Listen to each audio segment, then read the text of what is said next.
Trust in God is a timeless mantra that resonates across cultures and beliefs, encapsulating the profound faith humans place in a higher power. In moments of uncertainty and adversity, this simple yet profound phrase serves as a beacon of hope, guiding individuals through life's trials and tribulations. Whether facing personal challenges or navigating the complexities of the world, the unwavering trust in a divine presence provides solace and strength. In this essay, we delve into the significance of trust in God as a source of resilience, comfort, and guidance in the journey of life. Ask any religious person if he believes in God, and he will say yes. But if you ask him who God is, everyone you ask will give you a different answer. So when I ask you to trust in God, I want you to know who God really is. For if you trust in him, your world will change. Speaking to God, Moses asked, "When I go to the people of Israel and tell them that the God of our fathers, the God of Abraham, the God of Isaac, and the God of Jacob sent me, and they ask me your name, what shall I tell them?" Then God replied, "Say this, I am has sent me to you. This is my name forever. Thus shall I be known throughout all generations." Here we discover God's name to be I am, the same name you use when you identify yourself. Now I ask you, do you believe in that God? The word translated Lord in the statement, I am the Lord, is Yod, He Vav He, Pron, Yod, He Vav He, which means I am. So this statement could read, I am the I am. It is impossible to say I am and speak of another. And your awareness, your I am, is he who declares, I am the Lord, and my glory I will not give to another. During your lifetime, I am sure there have been those you thought greater than yourself. I remember when General Eisenhower returned from his successful campaign. There was a big parade for him, and thousands of people bowed before him, giving him their glory by worshiping a false image. There is no other God other than he who is housed within you. When you say I am, you are speaking God's name, the God I ask you to trust, for there is no other. We are told to make no graven image unto me. If you make an image out of marble or metal in the shape of another and worship it, you have created a false god. A friend recently shared a wonderful experience with me. It seems a neighbor was forever dropping in on her, constantly telling horrible stories about her friends. She tried to tell the woman how to change things by using her imagination, but she would not listen. And although she imagined her as a fine, positive, happy person, she remained in her negative state. Realizing the lady was a character my friend had to overcome, she began to change her thoughts.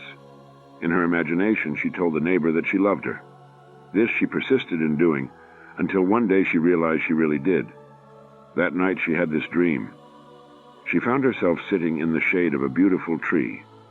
A figure approached, looking like a goddess, in a long white gown with loose sleeves and a silver belt. Suddenly she realized it was her friend who came to say goodbye. They embraced, and she felt a surge of love for that woman, like she had never known for anyone before. The next day this lady came to her door and said, I gave my notice this morning and have come to say goodbye.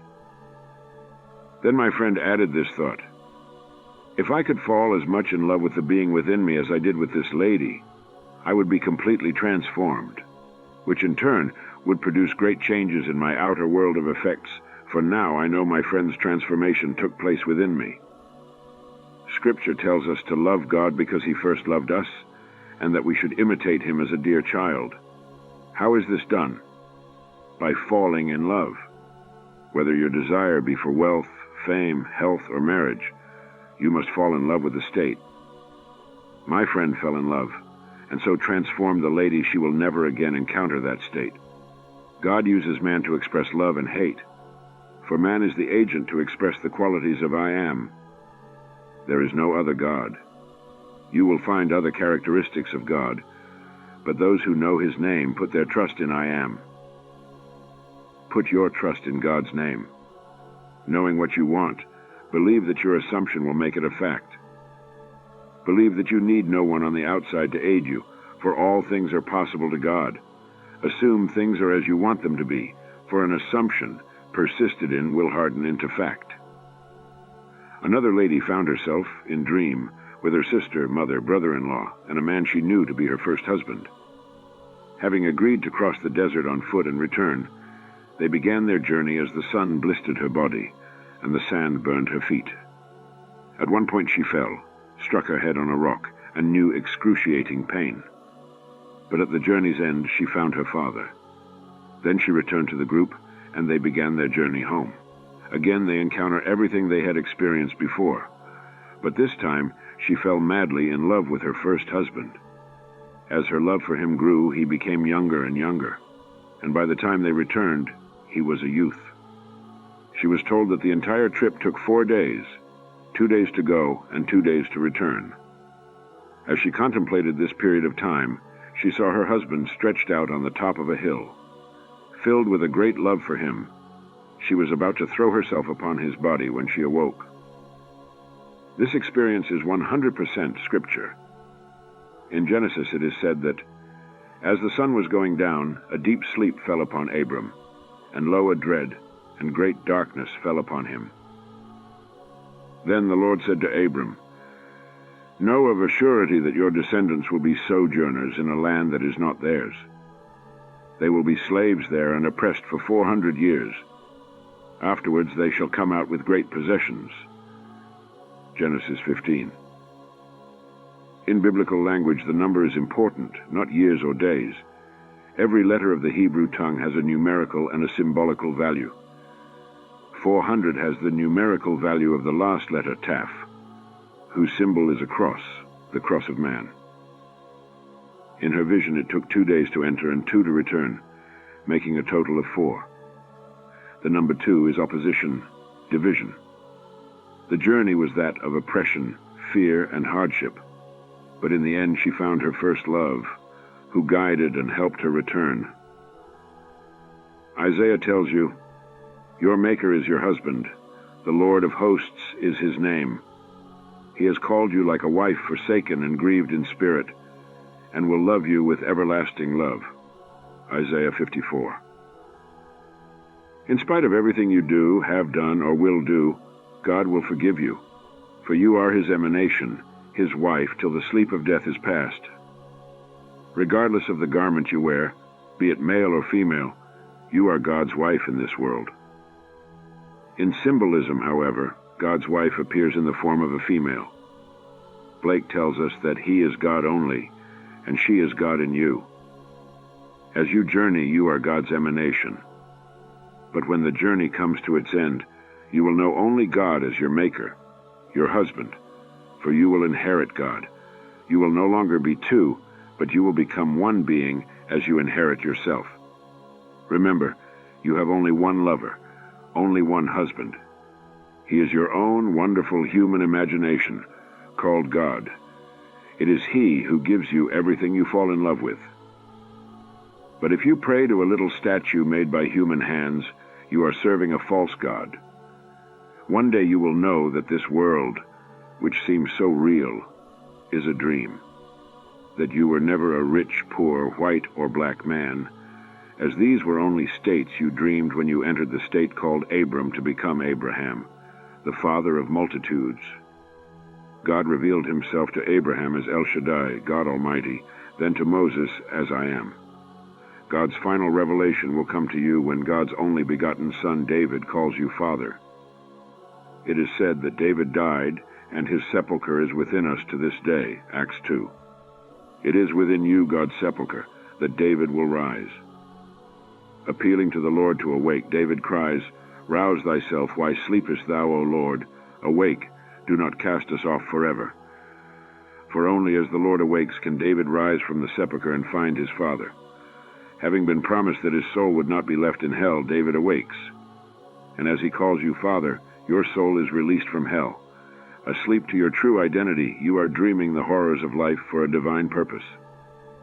Only through many tribulations will you enter the kingdom of heaven. Acts 14. Do not be concerned with the horrors of the world. Simply remember that all is ordered and correct. Instead, fall in love with the I Am within you and change your world. God made it as it is now, and he can change it, for your husband is a creator. Everything in your world can be traced back to your own wonderful human imagination. Who is God? Man is all imagination, and God is man. He exists in us, and we in him. The eternal body of man is the imagination, and that is God himself. William Blake. Fall in love with the state you now desire to occupy, and to the degree that you are self-persuaded, you will enter it. Don't believe in anyone outside of your own wonderful human imagination. Every coin is inscribed with the statement, "In God we trust." Yet I wonder how many trust in God, and not the coin. If you really believe in God, you can be penniless, yet walk in the assumption of wealth and be wealthy. Learn to trust your own wonderful human imagination, for he is the only God. Do that, and you will never go wrong. Neville Goddard's lectures on trust in God underscore the profound significance of faith and belief in shaping our realities. Through his teachings, Goddard elucidates the power inherent in trusting the divine source, emphasizing the transformative potential it holds for manifesting our desires. By instilling unwavering trust in God, individuals can navigate life's challenges with a sense of purpose and assurance, ultimately paving the way for the fulfillment of their aspirations. As we internalize Goddard's wisdom, let us embrace trust as a guiding principle, allowing it to illuminate our paths and lead us towards the realization of our deepest dreams. God is the creator of all things, the masterful architect of the universe. His love knows no bounds, embracing all humanity with infinite compassion. In his wisdom, he guides us through the darkest of times, illuminating our path with divine light. God's grace sustains us, lifting our spirits and granting us strength in times of need. His mercy is boundless, offering forgiveness and redemption to all who seek it. Through his boundless power, miracles unfold, reminding us of his divine presence. God's justice reigns supreme, ensuring righteousness and fairness in all things. He is the ultimate source of peace, calming the storms within our souls and bringing tranquility to our hearts.